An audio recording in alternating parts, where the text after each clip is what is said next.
예배소서 5장 3절과 4절에 있는 말씀을 가지고요, 감사의 유익이라는 제목으로 함께 생각해보고 또 은혜를 받는 그런 시간 갖겠습니다. 자, 우리 함께 예배소서 5장 3절과 4절에 있는 말씀 우리 함께 읽겠습니다. 예배소서 5장 3절과 4절입니다. 우리 함께 읽을까요? 음행가 시작. 음행가 온갖 더러운 것과 탐욕은 너희 중에서 그 이름조차도 부르지 말라. 이는 성도에게 마땅한 반이라. 누추함과 어리석은 말이나 희롱의 말이 마땅치 아니하니 오히려 감사하는 말을 하라. 아멘. 아멘. 오늘 이 예배소서 5장 3절과 4절에 있는 말씀을 가지고 감사의 유익이라는 제목으로 우리 함께 생각해보고 은혜 받는 시간을 가졌으면 좋겠습니다. 여러분, 여기에 심리학 관련된 책자에 많이 나오는 그림입니다. 탁자 위에 투명한 유리컵에 물이 담겨 있는 걸 보고 어떤 사람이 묻지요. 물이 얼마나 담겨져 있어요?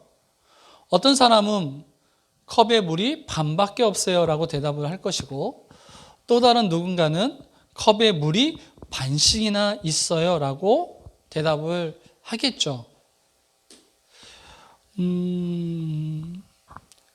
그거에 대한 평가는 자유입니다.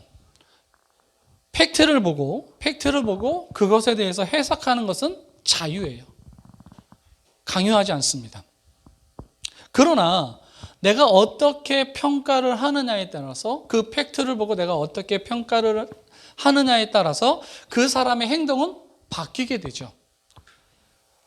반밖에 없어요 라고 말을 하는 사람은 가서 주전자에서 물을 가지고 더 물을 따라서 그 컵에 완전히 채울 수 있는 행동을 할 수도 있을 것이고요. 또 반대로 물이 충분합니다, 반 정도 남아있어요 라고 생각하는 사람은 굳이 주전자의 물을 거기에 따를 필요가 없겠죠. 어떻게 생각하느냐에 따라서 그 사람의 행동이 바뀌게 된다는 겁니다. 그것에 대해서 팩트를 평가하는 것은 여러분의 자유입니다.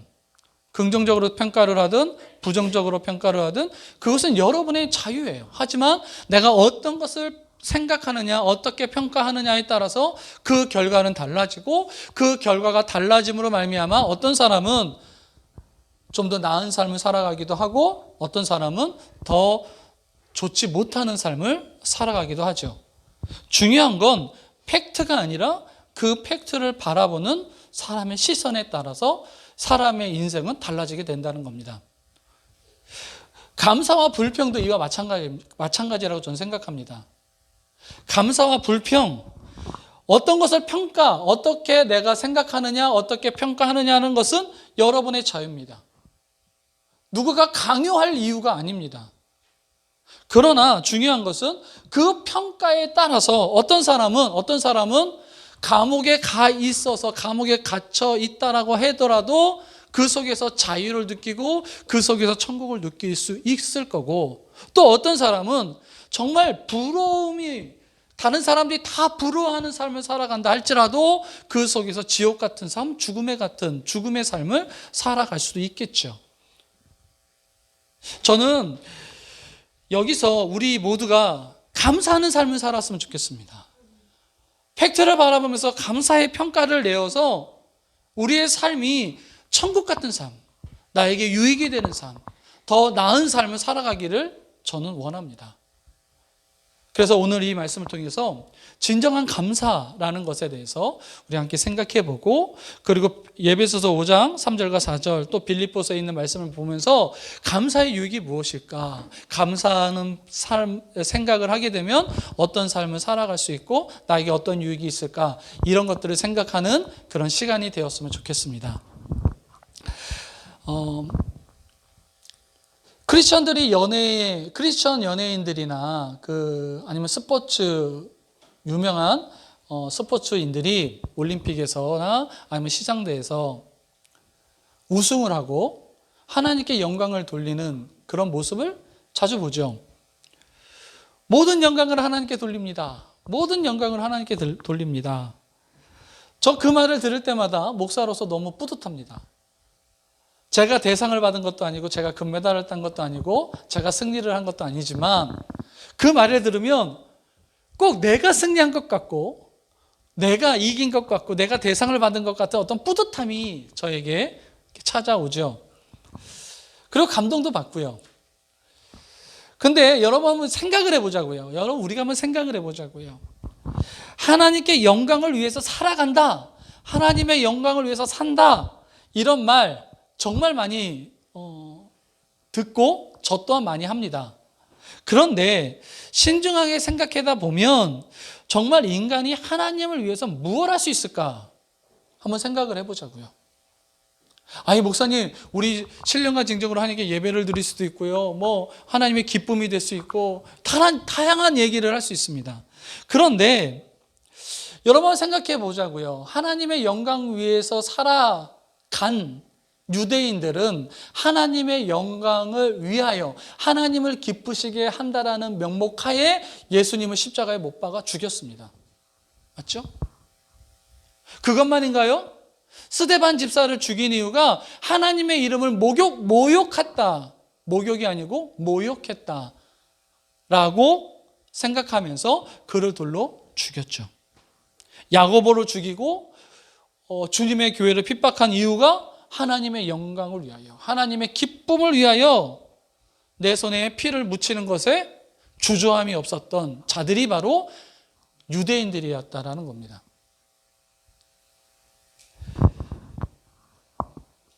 그들은 진심이었습니다. 진심이었어요. 여기서 우리는 생각해 보죠. 무엇이 하나님의 영광을 위해서 살아가는 것인가? 로마서 3장 23절에 있는 말씀입니다.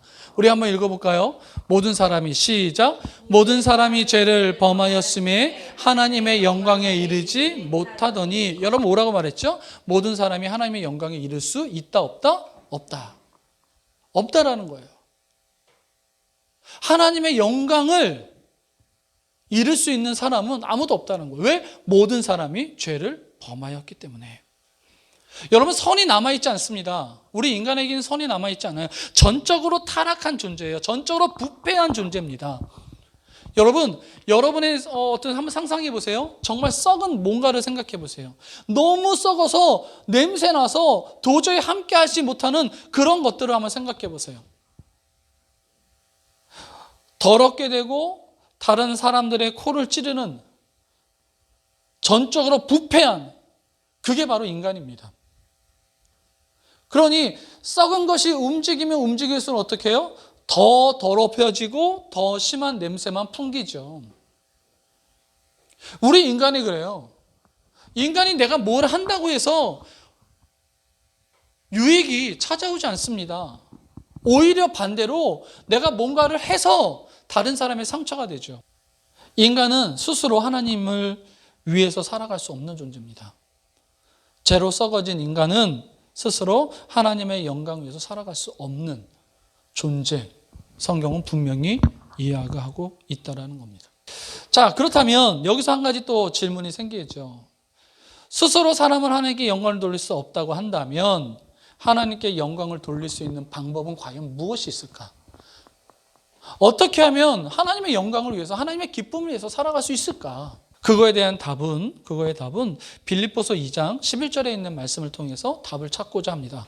우리 한번 읽어보죠. 모든 입으로 시작. 모든 입으로 예수 그리스도를 주라 시인하여 하나님 아버지께 영광을 돌리게 하셨느니라. 아멘. 분명히 이야기하고 있습니다. 하나님께 영광을 돌릴 수 있는 방법은 뭐냐? 우리가 예수 그리스도를 주라고 시인하고 주님이라고 시인하고 예수 그리스도라고 시인하고 인정하고 영접하는 길밖에 없다라는 것입니다. 내가 착한 일을 한다고 해서 하나님이 영광 받으시는 것이 아니고 내가 길거리에 쓰레기를 버리지 않는다고 해서 하나님이 기뻐하신다는 게 아닙니다. 중요한 건 여기죠. 모든 입으로 예수 그리스도를 주라 시인하고 인정하고 예배당에 나와서 예배를 드릴 때도요. 그냥 와서 앉아있는 것이 아니라 예수님이 나의 주야, 예수님이 나의 주님이시야, 예수님이 나의 구원자이시야, 예수님이 나의 모든 문제의 해결자, 되시는 분이야라고 내가 시인하고 인정하고 믿고 앉아서 예배를 드릴 때 하나님이 그걸 보시면서 기뻐하시고 그걸 통해서 하나님 영광을 받으신다라는 겁니다. 그러므로 여러분, 우리 인간이 살아가면서 하나님께 영광을 돌 수 있는 길은 예수 그리스도를 빼고서는 생각할 수 없는 거예요. 믿으십시오. 예수님을 시인하십시오. 인정하십시오. 나의 모든 문제의 해결자이시오. 나의 모든 삶의 구원자시오. 피난처이신 분은 예수 그리스도밖에 없다라는 것을 인정하고 시인하고 믿을 때, 나의 구원자, 나의 치료자, 나의 주님이시라는 것을 인정하고 믿을 때 하나님이 그것을 보시면서 하나님의 영광을 하나님은 받으신다라는 거예요.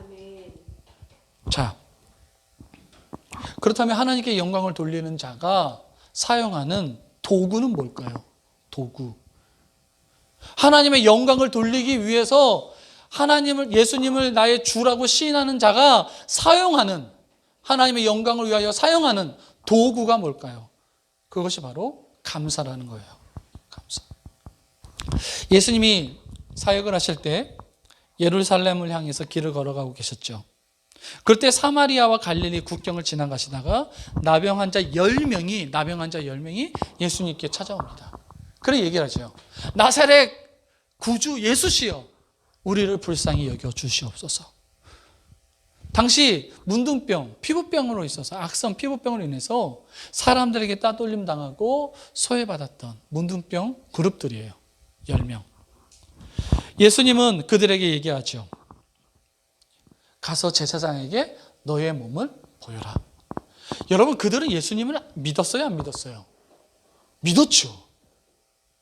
나를 치료하실 분이 예수님이라는 것을 믿었어요. 맞죠? 믿었어요.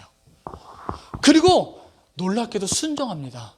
그들은 다 제사장에게 자신의 몸을 보여주기 위해서 제사장이 있는 곳으로 향해서 걸어갑니다. 순종. 예수님의 말씀에 순종하는 자들이었어요. 근데 가는 길에 여러분이 아시는 것처럼 깨끗하게 고침을 받습니다. 깨끗하게.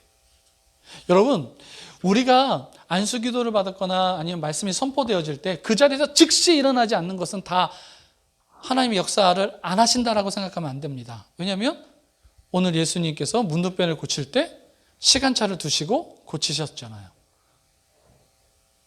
우리가 그 말씀을 믿고 순종한다면 하나님의 말씀은 내 안에서 운행하셔서 역사가 일어나고 고침받고 문제가 해결되고 기적이 일어나고 여리고성이 무너지고 아멘 할 때까지 홍해가 갈라질 겁니다.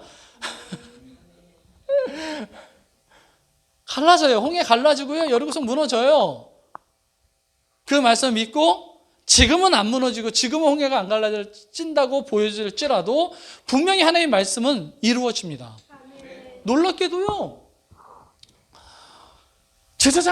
제사장이 있는 곳을 향해 걸어가고 있었을 때 10명의 문둥병자들이 다 깨끗함을 받았습니다.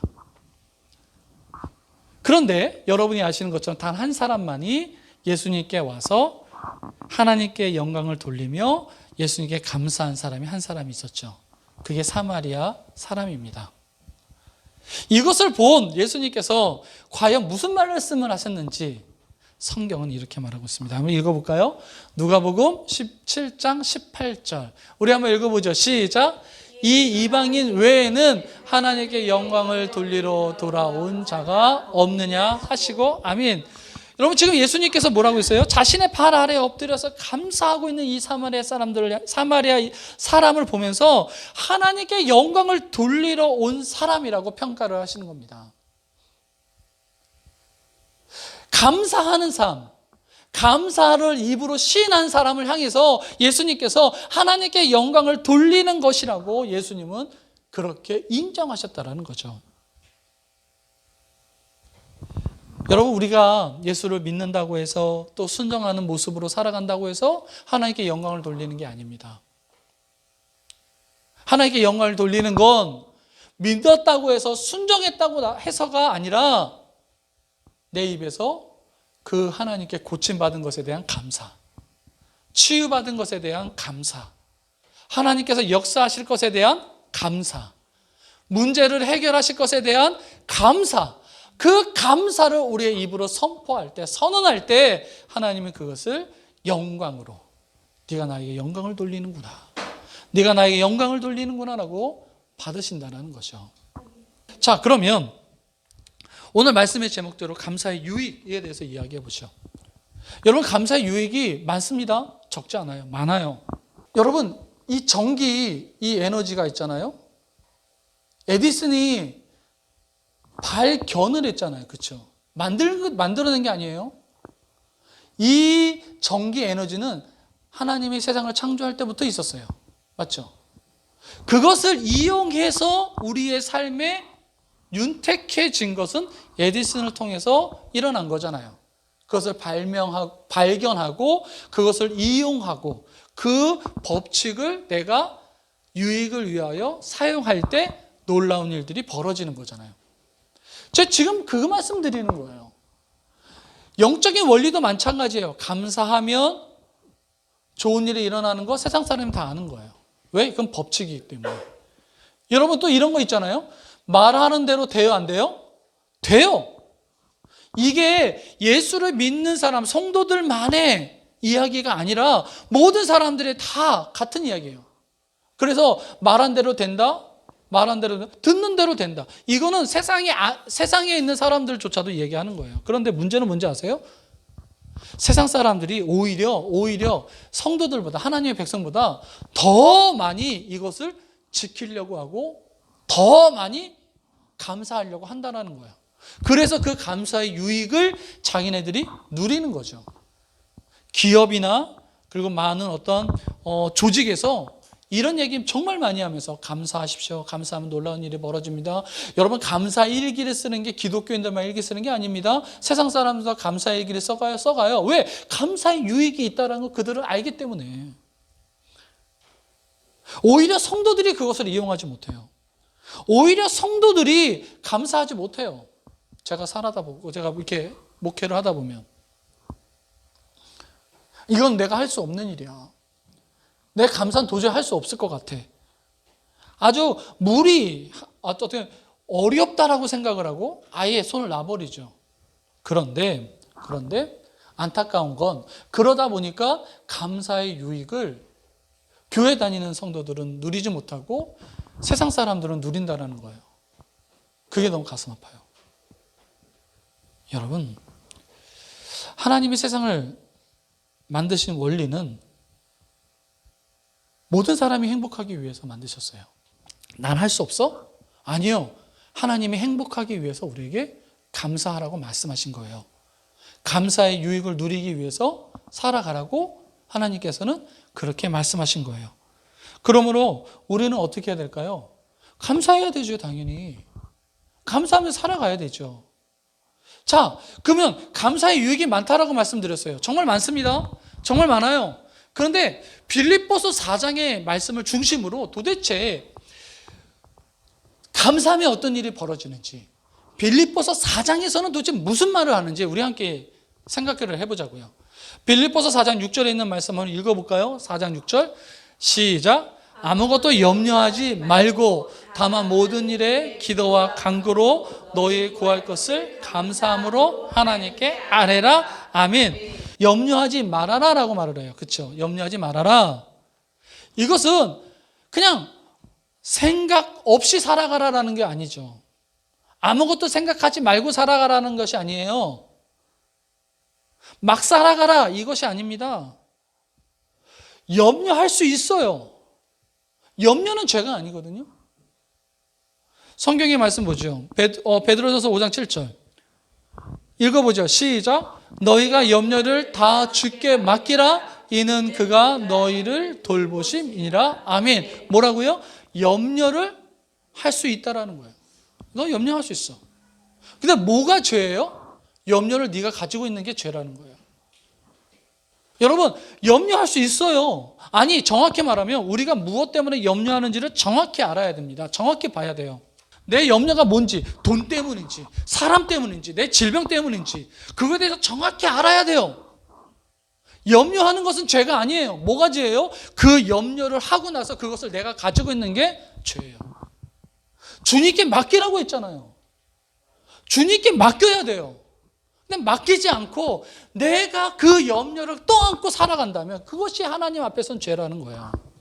그게 문제라는 거죠. 자, 그러면 어떻게 이 염려를 맡길 수 있을까? 빌립보서 4장 6절에 아까 분명히 얘기하죠. 아무것도 염려하지 말고 다만 모든 일에 뭐 하라고요? 기도와 간구로 너희의 구할 것을 하나님께 아뢰라. 하나님께 기도하라는 거예요. 염려가 생길 때마다 하나님께 맡기는 것은 방법은 기도하는 거예요. 기도와 간구, 나의 구할 것을 하나님께 아뢰는 거죠. 그런데 어떤 건가요? 이 염려를 해결해 주세요가 아니라 뭐라고요? 감사함으로. 너의 입술이 감사의 입술이 되어야 된다는 거죠.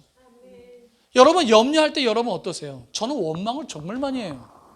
하나님, 내가 이 문제가 있는데 이 문제 누구 때문에? 내가 왜 이렇게 목회하면서 힘들게 이거 엄마 아버지가 서운했기 때문에 이런 거 아닌가요? 그러면서 얼마나 원망한 적도 있었어요. 여러분은 안 그러세요? 염려하면 뭘 가지고 기도하냐면 원망하는 기도를 많이 해요. 왜 나만 겪는 고난이냐고 이러면서요. 그런데 성경은 뭐래요? 감사함으로 하나님께 아뢰라. 나의 입술이 감사의 언어가 될 때 어떤 일이 벌어진다고요? 염려하지 않고 그 염려를 하나님께 맡긴다는 거죠.